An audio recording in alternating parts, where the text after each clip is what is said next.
সরকারি আবাস যোজনার ঘর পাইয়ে দেওয়ার নামে কাটমানি তোলার অভিযোগ, আর সেই অভিযোগকে ঘিরে রীতিমতো উত্তাল মালদার ভূতনি। তৃণমূল পরিচালিত গ্রাম পঞ্চায়েতের প্রধানের বাড়ির সামনে বিক্ষোভে ফেটে পড়লেন স্থানীয় বাসিন্দারা। পরিস্থিতি সামাল দিতে মোতায়েন হয় ভূতনি থানার পুলিশ। অভিযোগের তীর সরাসরি প্রধান ও তার স্বামীর দিকে, যদিও সমস্ত অভিযোগ সম্পূর্ণ অস্বীকার করেছে তৃণমূল নেতৃত্ব। মালদার মানিকচকের ভূতনি উত্তর চণ্ডীপুর গ্রাম পঞ্চায়েতের কাটমানি ইস্যুকে কেন্দ্র করে তীব্র রাজনৈতিক চাঞ্চল্য ছড়ালো বৃহস্পতিবার।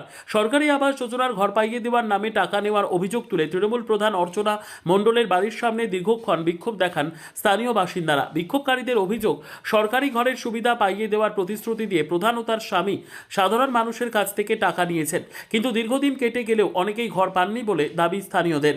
সেই কারণেই টাকা ফেরতের দাবিতে ক্ষোভ উগরে দেন গ্রামবাসীরা।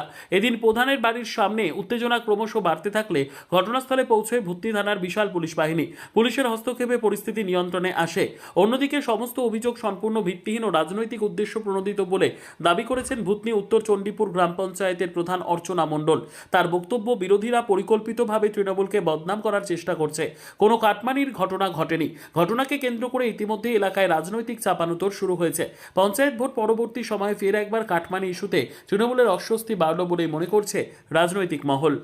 আমরা দাবি করছি যে বিফল প্রধানকে আমরা ভোট পিছু ঘর পিছু 2000 করে টাকা দিয়েছি, আমরা তো কিছু পেলাম না। লাস্ট পক্ষে আমরা বলতে চাই বিফলকে যে আমরা 2000 করে টাকা দিয়েছি, ভোট পিছু আমাদের টাকাটা ফেরত দিয়ে দেন। ফেরত চাই। আর কিছু আমরা আন্দোলন চাই না। আমরা 2000 করে টাকা দিয়েছি, কত কষ্ট করে আমরা টাকা চাই। হ্যাঁ, আমরা টাকা দিয়ে তবে ছবি করেছি।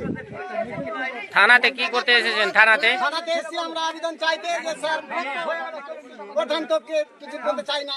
আমরা অভিযোগ করছে, ওনাদেরকে জিজ্ঞেস করবেন। ওনাদের গ্রামেও আমি কোনোদিন যাইনি, ঠিক আছে? আর যারা মিথ্যা অভিযোগ করছে, কেন করছে আমি জানি না। আমরা একটা নিরীহ পরিবারের মেয়ে, মানে দোল পাস করেছি, প্রধান হয়েছি বলে এই জায়গায় আছি, কিন্তু ষড়যন্ত্র করে আমাকে এই জায়গা থেকে সরানোর চেষ্টা একটা করছে, ঠিক আছে? আর কেউ যদি তুলে থাকে কাটমানি, সেটা তো আমি আর বলতে পারবো না। কোনো স্টাফ যদি ইনকোয়ারি করতে গিয়ে তুলে থাকে, ওটা তো আমি আর দায়ী না বলতে পারবো, ওটা তো আমি জানি না। আর আমি কোনো ওই গ্রামটা কোনো দিনই যাইনি আমি। যারা বলছে, মিথ্যা অভিযোগ করছে আমার উপরে, যে জায়গাটাতে আমি আছি ওই জায়গা থেকে একটা সরিয়ে দেওয়ার ষড়যন্ত্র একটা করছে ওনারা, ঠিক আছে?